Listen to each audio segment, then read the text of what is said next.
I'm Dean Newlund, and welcome to the Business of Intuition, where I coach, facilitate, train, and speak on the hard science and meaningful experience of intuitive leadership in business, so you can make better decisions, forge real connections, and creatively solve problems to amplify your impact and simplify your life. Welcome to the Business of Intuition. In the early days of Mission Facilitators International, we were fortunate enough to work with Microsoft back in the days when Bill Gates was at the helm.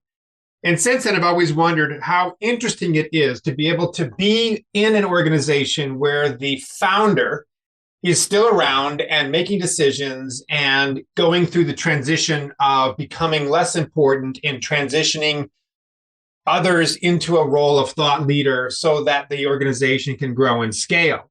There's a lot of organizations out there that have had that particular rapid growth based on the backbone and the fortitude, the courage of a founder who has been the brilliant visionary for the organizations. Think of Steve Jobs, for example, and yet that organization is continuing to do quite well. Thank you very much.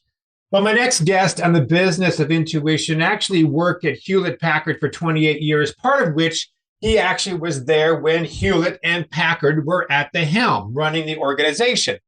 And the lessons he learned during that 28 years has been invaluable for him to be able to work with his current clients, specifically those organizations that have gone past the startup phase, know that they are viable, they have clients, they worked out some of those early bugs. But now the question is, how do we scale? How do we expand? How do we be able to get into new markets? How do we be able to create an infrastructure and a leadership system such that the leader no longer is the primary driver of the success of this organization? And my next guest also is very clear that the foundation of that particular growth requires the kind of accountability that he would call courageous authenticity. Tom Hardison, in his bio, helps leaders build great teams and organizations with a culture of collective leadership so that they can scale from 200 to maybe even 1,000 employees. He has led and has had experience in business growth initiatives at Hewlett-Packard, as I said, for 28 years, and a period when the revenues grew from $5 billion all the way up to, listen to this, $127 billion. Man, this guy has seen a lot of growth. He now uses his extensive experience to guide leaders and their teams to leverage the generative power of people working together to achieve sustainable growth. Tom Hardison on the Business of Intuition.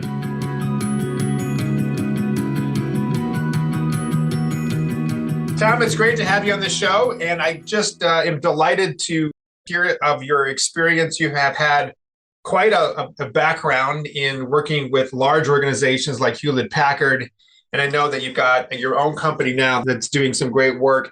I want to start off by asking you, how does an organization that may not be on the scale of HP, maybe a smaller mid-sized company, they're past that sort of startup phase, they've figured out what they're about, they understand who their customers are, how best to serve them, they've worked out the bugs, they know they've got something that's viable. But now it's the next phase in their evolution, which is scaling, growing, expanding. Yeah. From your vantage point, and I know it's a huge question, but what are some of the tips and tools and ideas do you have when someone says, Tom, I want to scale my organization. How do I do that? Yeah. So first, thanks for inviting me on, Dean. And this is a conversation I experienced many times at HP is how do we create and launch new product categories and how do we scale that? So the context you provided of here's a small business, they got it going, they've got a viable revenue stream, customers engaging. So now how do you get more customers engaged? How do you bring in the next levels? And how do you grow from maybe the early adopters of the product or service to early majority that are interested in doing that, how do you get the message to them in a way that they feel trusted with? And then how do you grow to the next audience that's really going to wait till they see it established and functioning? So let me ask you a quick question on this. We're finding our way through this. And I'm sorry for interrupting you, but it made me realize there was another question within the question, which is, I get that part of this is about scaling on the context of more customers. Do you subscribe to the notion, get more customers and figure out how to build an infrastructure to support that? Or do you support the idea, let's build an infrastructure that is ready to scale? So which comes first, the chicken or the egg? The infrastructure to support the growth, or the growth that then creates the need for the infrastructure? Well, I think it's a both and rather than an either or. I think it takes developing the leadership and the organization capacity to do it. Because if you start doing it and you don't have that capacity, you will disappoint people. And that'll make it harder. So I think you need to develop the capacity and do it as you're scaling to customers. So from a budget perspective, I could see a CFO of a large or even a small company saying, you want to bring on some new people. What's the justification for that? Well, we've got some pipeline. It looks pretty good. They're not on board yet, but we think that there's a certain percentage that will. Do you see those sort of give and take conversations around how do we afford to do this when we don't have the customers to do it yet, but we're going to take some risks here and not there? Is there any sort of magic formula to that, or is it very much iterative and spur of the moment as you move forward? Yeah. So what I find is adding more people can add more complexity. Yes. And what's most important is to get a well-functioning system with the people you have today. How do you get a collective leadership system in place so that you have a cohesive way of acting as one coherent organization? It's very easy in the startup phase to develop pockets of expertise and people managing their own area, optimizing for their area. And now you're trying to scale an organization and you need the cross-functional integration to be able to operate well. So this is a real situation that I'm in right now. I mean, in some ways, our company is in that boat. Mm-hmm. But I'm also thinking of another organization that has developed a startup, and this conversation is relevant. How do you then develop this collective leadership system that you just referred to? So I think it starts with clarity of purpose. What are we here to do? It builds from there to what are the core values of how we operate, how we deliver, how we behave, and how are we going to do this better together, which is the purpose of having an organization, because an organization operating better together can achieve far more than individuals operating independently. So purpose, clarity of purpose and intention of what we're here to do, the values of how we're going to do it, the vision of what does success look like, and then clear plans and prioritized strategies of what steps we need to do, what things we need to do in a both and way, what things we need to do in more of a sequenced or phased way. Makes a lot of sense. And I think that there's some sound ideas out of this. That makes a lot of sense. The question that I have now is developing a plan, this clarity of vision and purpose and values and how do we work better together, clear steps and so forth is one thing, right? Mm-hmm. It's another to do it, because now we have human beings and we have emotions, we have conflict, we have trust issues, we have accountability issues. Plan itself is one thing. It's the behaviors and the leadership and the accountability is another. What's your thoughts about how you weave in that human element to maybe a great plan? So when we think about developing a leadership system, we're first talking about developing myself, each individual, as coherent leadership system. Each of us are a complex adaptive organism, and together we need to understand what makes us work, what triggers our fears, what triggers our concerns and anxieties. How do we, as a leader and as a leadership team, how do we work through those in a collective way? And it takes building conversational capacity, the ability to tell stories, learn from each other's perspective. So the way I typically start with leaders and teams is, well, let's talk about the best team experience you've ever had in your life. It could be you were in theater. It could be you were doing a music performance with others. It could be sports. Lots of different ways we've done things better together with people around us. So let's start with what have been our best experiences and what made those possible. We all have examples we can draw upon. And we can take a look at, well, what's getting in our way today? And if we were to make one thing better, what would that one thing be?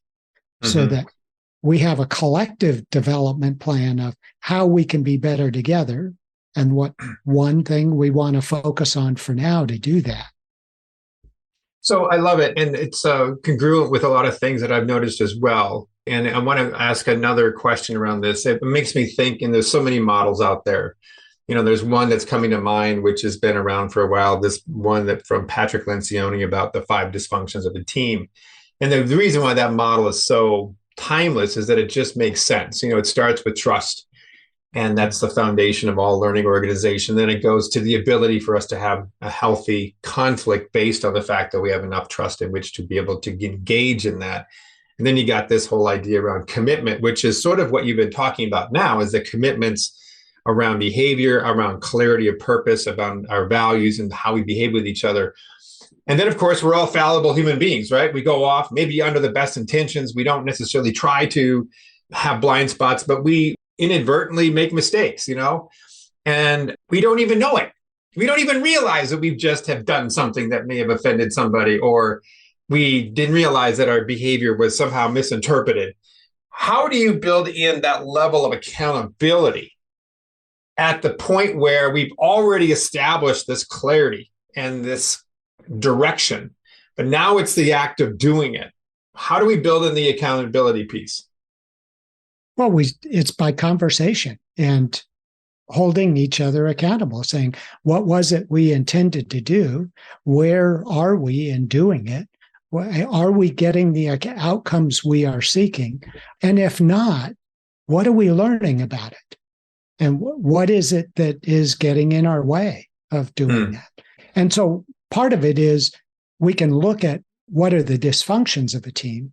We can also look at what are the things, in addition to resolving dysfunction, what are the things that make teams most effective? And one of those is being able to step forward with courageous authenticity and be able to say, I did something that I think got in the way of this team effectiveness. Yes. I tried to project my answer onto the team without listening to everybody's perspective. Yeah, absolutely. And what's your I have an opinion, and I want to get your thoughts on this, because all this makes a lot of sense. What I've noticed in some of the teams that I've dealt with is that if the leader of the team, in as flat as you want it and as collaborative as you will, there is usually in order for us to get to a really highly functioning team, there is a preliminary step where we need a leader.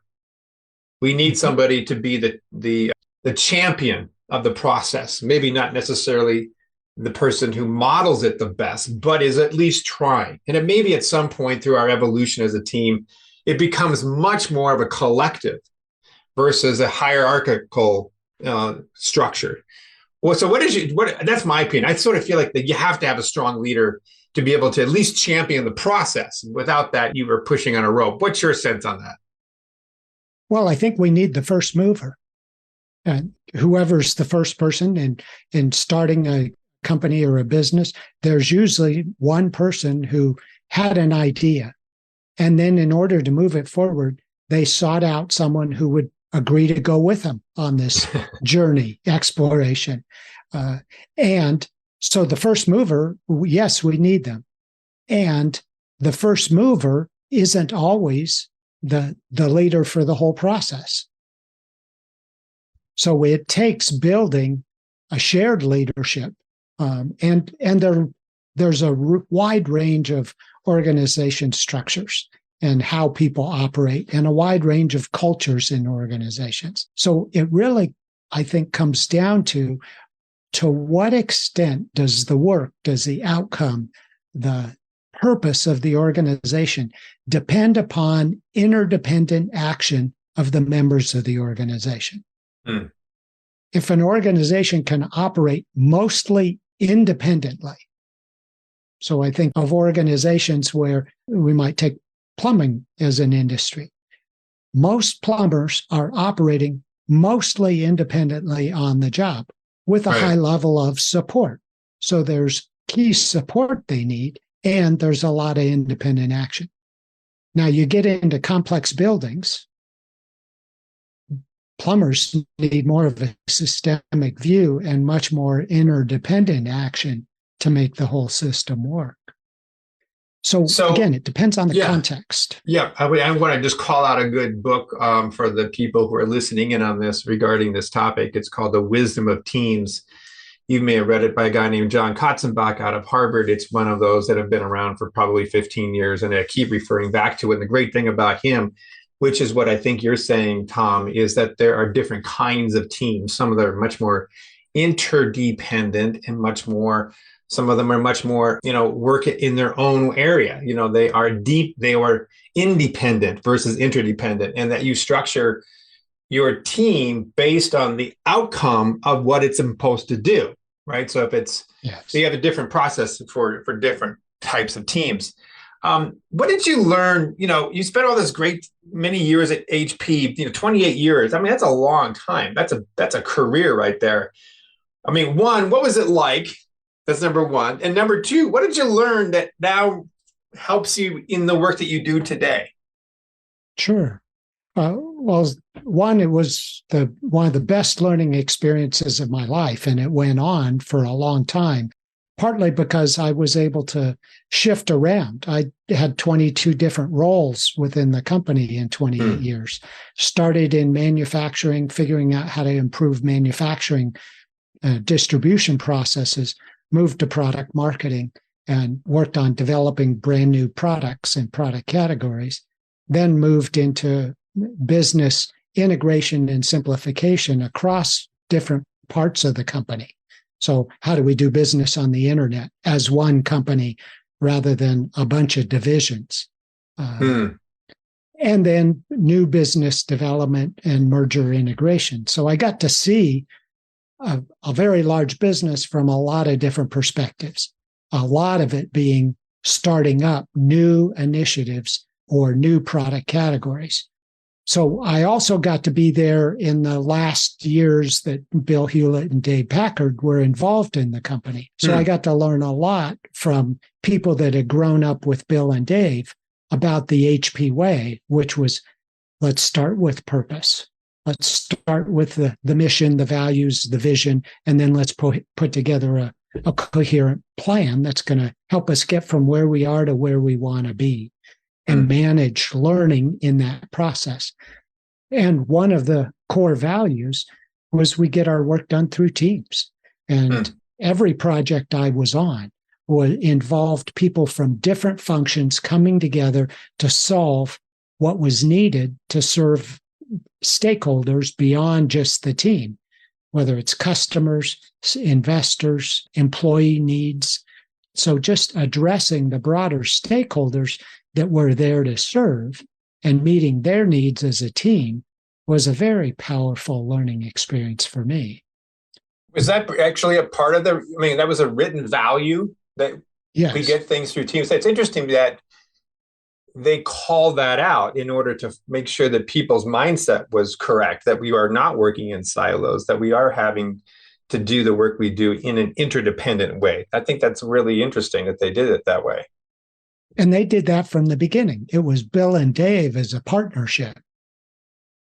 with their spouses in the early days of building that capacity, and they extended it by bringing in people they knew they wanted to work with to create the value for the customers they were serving. What have you noticed, Tom, about, the founder, leader, the visionary who gets the ball rolling, the Tom, the Bill and Dave story, the Hewlett-Packard story?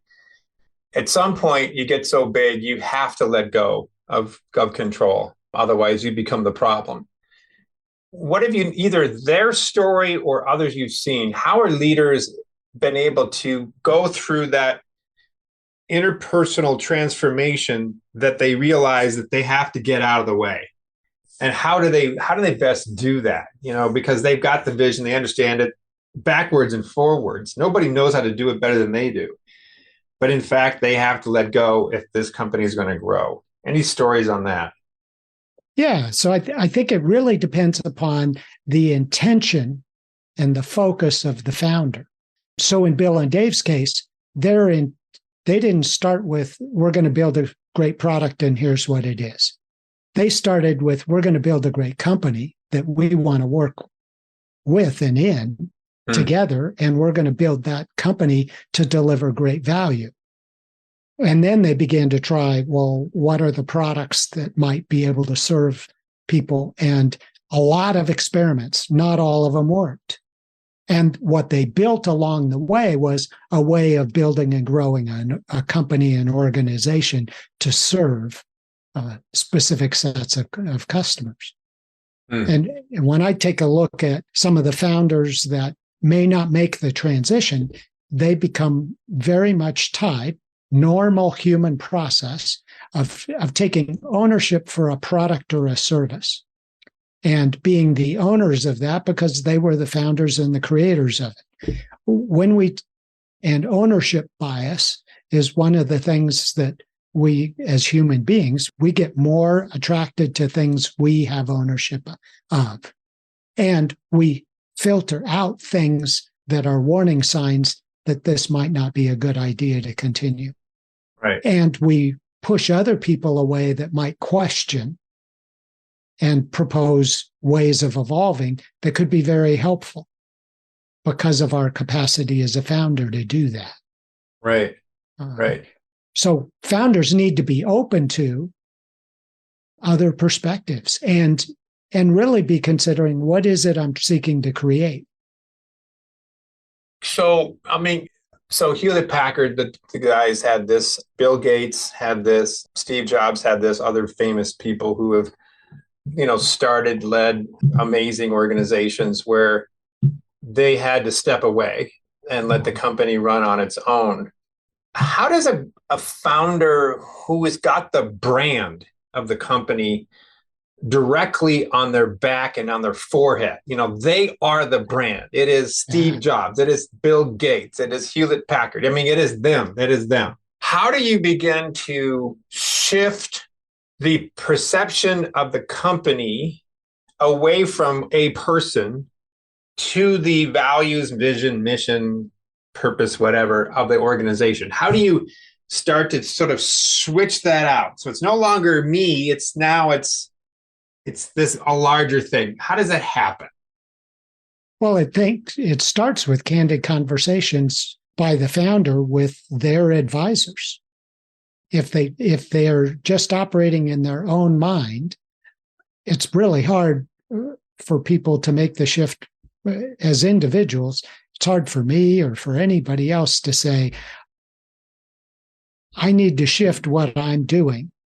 Yeah, I think what I'm doing is good. Mm-hmm. So why would I shift what I think is good? Well, I would do that if in conversation with someone I trusted helped me see that maybe I'm overusing and over-focusing on something, and that if I'm over-focusing on it, making it about me, that's going to limit it. Right. If it's focused on serving a greater purpose beyond me as an individual, a greater purpose to make a difference in the world, which is what Steve Jobs did. He shifted away from being about me to, this is about enabling a revolution, Right. providing capacity for everyone to have a computer. Right. Bill Gates getting a computer in every office, on every desk. On every desktop, I think, is once their big, So hairy, audacious goal. And that's why purpose is really important. If the purpose is about my idea and being right and being successful, there will be limits. Absolutely. And I think you're right on that the purpose cannot be fulfilled by one person, nor could it be fulfilled by a generation if it's really a large, lofty, important, life-changing, world-changing kind of purpose. And at the same time, I think there has to be some concerted, intentional efforts to brand the organization regarding the purpose versus the founder. Yes. Even though the founder may be the best person to provide the story. And I think the other thing that's incumbent, I want to get your thoughts on this as well, is to continue to elevate the next level of leadership to make them the thought leaders for the organization and not rely solely on the founder. Thoughts on that? Well, let's look at many successful transitions that have gone on and what has happened at Google, for example, setting out to make all the information available in the world accessible to everyone. Right? And so now the leaders, the founders have been stepping back, elevating leadership. If we look at the transition at Microsoft from Bill Gates and Steve Ballmer to what's happening today, huge transition in Microsoft and re-accelerated their growth. Happened at Apple. Yes. So it is incumbent. This is where what I think is critical is how do the founders generate that leadership capacity within the organization? So they are not the only spokesperson. They may be the most effective spokesperson for a period of time. And it depends upon them to foster and generate the leadership in the rest of the organization. So the capacity to take it beyond them is thriving and well. So, Tom, great stuff. I guess my last question I want to ask you is, maybe it's a personal one, and maybe you have an answer to it or not. You mentioned a lot about vision and purpose. At this stage in your life, what's your purpose? It's to help people generate leadership in themselves and their organization. And that's what I need to do within myself. I got to start with me. That's what I embarked upon when I chose to leave HP in 2012 was I needed to develop my own leadership capacity to a different level because of needs to be a better father, a better husband, a better son in my family, to help my family go through a lot of challenges we've been experiencing together. And because I needed to find a different path to take my experiences forward. I felt I'd reached a place where I was stuck in my leadership and ability to be an effective leader at HP. And I needed to go on a different learning path, which I've been on for the past 10 years and been incredibly rewarding. And I'm just beginning to stretch into spaces that attract me and aren't always easy. Well, Tom, that's certainly a testament to your integrity and your courage, because I don't think that a lot of us are able to make those sort of changes and to get into such deep reflection and evaluation and transformation. I think the older we get, sometimes the more we sort of want to relax into our styles. And it takes a certain courage to look at yourself in the mirror and go, okay, now what? Now what do you want to do? And maybe COVID for all of us has helped that, because we've been so virtual. We've had to face those parts of ourselves that maybe before were missing and hidden, or not missing, but hidden. But I just want to congratulate you on doing that, because it's not an easy thing to do. Well, thank you. And I'm only able to do it because I have amazing teachers and guides that help me along the way, because it's not something I could do by myself. It's something I do with colleagues and peers, with great teachers and guides to help me. And that makes all the difference. It's back to this whole point around a collective leadership system, is that you are using your system of all these people you know to collaborate and work together and to help you grow. Sounds like. Yes, Yeah. definitely. Well, Tom, how can people connect with you? Well, two ways. One, you can find me on LinkedIn at Tom Hardison on LinkedIn. You can also reach out to my website, generativeleadershipgroup.com. There are a couple of resources available there. One, a white paper around building great teams and some of the insights I've gleaned from working with leaders doing that. And second is a video on the alchemy of teams and 8 steps you could take to really start to cultivate collective mastery within your teams. And glad to follow up. You can contact information both places. And you've got an app on a phone app, is that right? No, I do not. No, okay. I just am noticing your Yeah, I'm looking at your website right now, and I just saw this. Maybe it was because we are spending so much more of our time on phones versus this being a phone app. But yeah, I see all this great content. I can't wait to look at it. This is great. Well, Tom, thank you very much. It's been a delight. It's been a real pleasure. And thanks again, Dean. I really appreciate following your lead around culture and intuition. You've shared great content out there, and I really appreciate you doing that too. Appreciate it. Thank you so much. Thank you for listening to The Business of Intuition. If you enjoyed the show, please subscribe, rate, and review on Apple Podcasts, Google, Spotify, or wherever you get your podcasts. If you'd like to learn more about Dean or Mission Facilitators Leadership, go to mfileadership.com. That's mfileadership.com.